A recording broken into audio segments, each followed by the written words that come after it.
All right, so before we get into the examples, I want to talk about transformations with these because we've talked about the parent function a little bit. So here's the important thing about parent functions of growth or decay functions. Each new base b has a new set of points for the parent function. So if you remember, I didn't mention anything about y values. The only thing I mentioned was, hey, x is going to equal 0, 1, or 2 for growth functions, or -2, -1, and 0 for decay functions. Nothing about the y values. So what we have to do is we have to find the y values first and foremost before applying any transformations.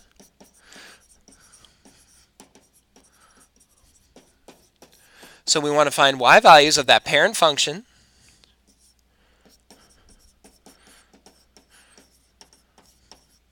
before any transformations are done. No h, no k, no a values until we do this part. Okay? So transformational form is going to look like this, where we have plus or minus a.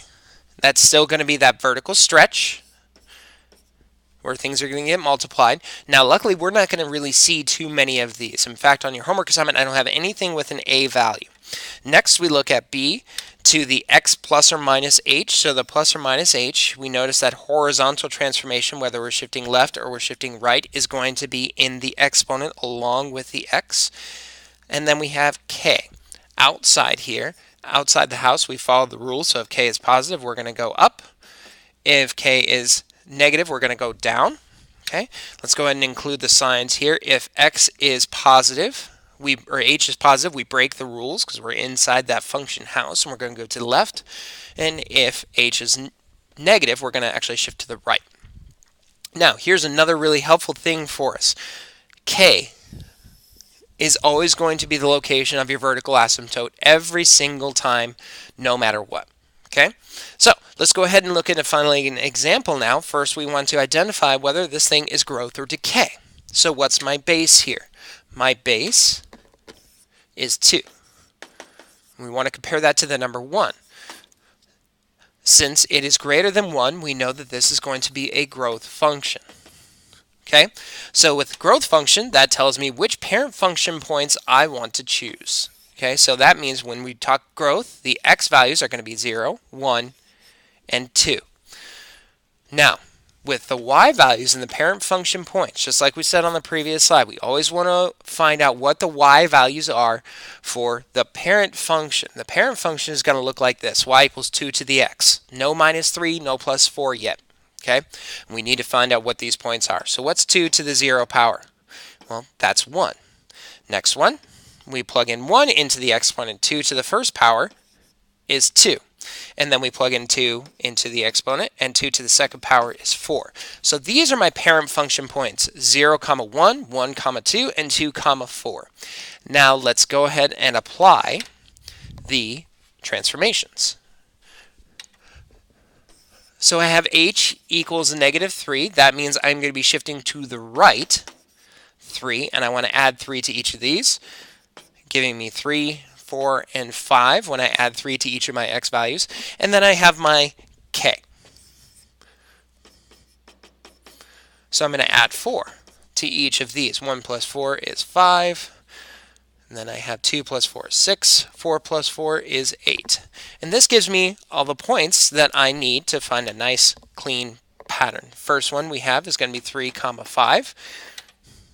Next one is going to be 4, 6. And then we're finally going to have 5, 8. And remember that we have our horizontal asymptote is always going to be located at k. So my horizontal asymptote is y equals 4. And that's the first thing that I'm going to draw in. And you notice here that I didn't have my horizontal asymptote at 0, and I didn't have that point 0, 1, and that might seem a little confusing. Remember, these things here that we just talked about is only for the parent function. We applied our parent function and found, hey, when x is 0, my y value is 1. Okay, now I've applied transformations. That's why everything has shifted up 4 units.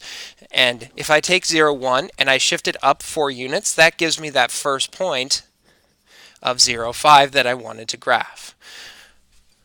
but now I need to shift that over 3 units to the right. Right? So I'm going to forget about thinking about the transformation. I'm just going to go off of these points down here that I found before. My first one is 3, 5. My next one is 4, 6.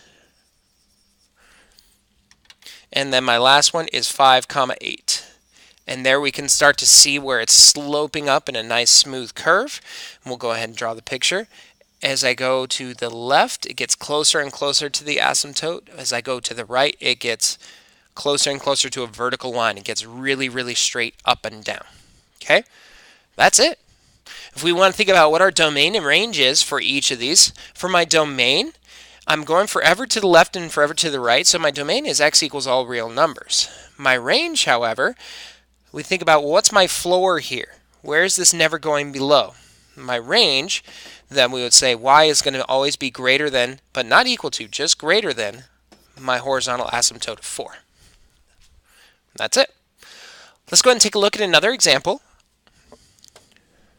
First thing we want to do is determine, is this going to be growth or decay? So look at my base. My base is 4. If my base is 4, that tells me that's greater than 1, so this is going to be growth. Let's go ahead and put in our parent function points. 0, 1, and 2 for growth. And then my base function then is 4 to the x power. That's my parent function. So 4 to the 0 power is 1. 4 to the first power is 4. And then 4 to the second power is 16. Okay. Now we go and apply our transformations. I have h equals a positive 2. So that means I'm shifting to the left. Negative 2, negative 1, and 0. And then I go ahead and take a look at my k value of negative 3. So that's shifting everything down. I'm going to be subtracting 3. 1 minus 3 is negative 2. 4 minus 3 is 1. 16 minus 3 is 13. I've applied all my transformations. I've got my points. First one is going to be negative 2, 2. Next point, negative 1, 1. My last point, 0, 13. And then I have my horizontal asymptote at negative 3. So there's the boundary I'm never going to cross. I go and plot my points, negative 2, 2.